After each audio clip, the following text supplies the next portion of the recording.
Clément Boindeux, Louise Fossi a parlé de traumatisme tout à l'heure.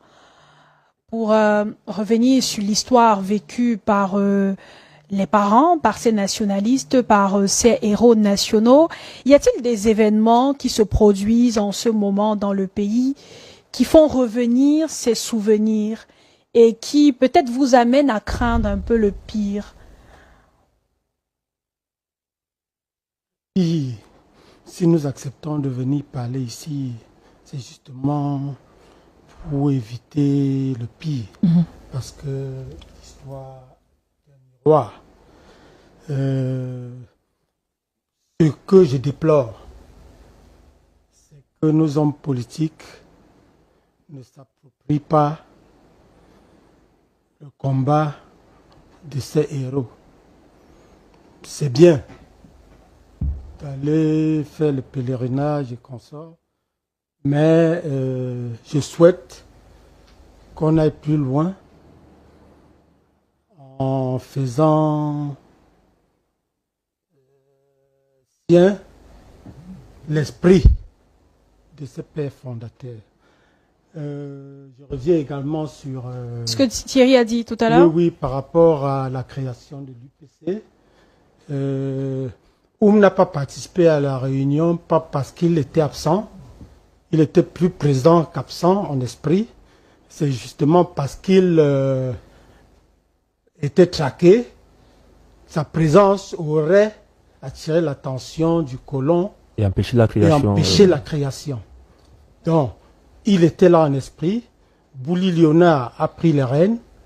Et le 10 avril, le parti est créé, mais est légalisé en juin 48. Et dirigeant syndicaliste, et qui avait avec Assalé conseillé, par exemple Jean Boindé à Bafan, de créer un syndicat, le premier d'ailleurs en pays Bamileke, le SPP, le syndicat des petits planteurs.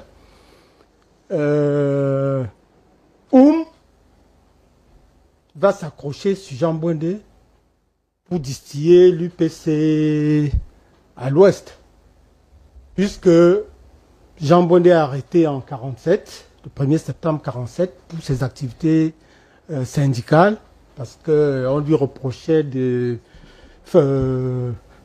vulgariser la caféiculture. Et donc, c'est secrétaire général de l'USCC, qui fait le déplacement de Bafan pour venir s'enquérir de cette arrestation. Et dès qu'il rentre, il fait un rapport qu'il envoie à la Fédération syndicale mondiale et à la CGT à Paris, parlant de l'arrestation de Jean Boindé. Un mois après, le journal Le Monde publie cette arrestation et Yaoundé s'en étonne pour chercher à savoir comment l'information est arrivée à Paris. Et donc, on voit le chef de région à Bafan pour voir Jean Boindé par rapport à ça et lui demander de laisser le syndicalisme contre rançon. Jean Boindé a dit qu'il lutte pour une cause juste et que même l'oiseau aurait pu emporter l'information en France. Et donc, quand le chef de région quitte la cellule, il donne des instructions que tout oiseau qui survole la cellule doit être abattu parce que cet homme se transforme en oiseau.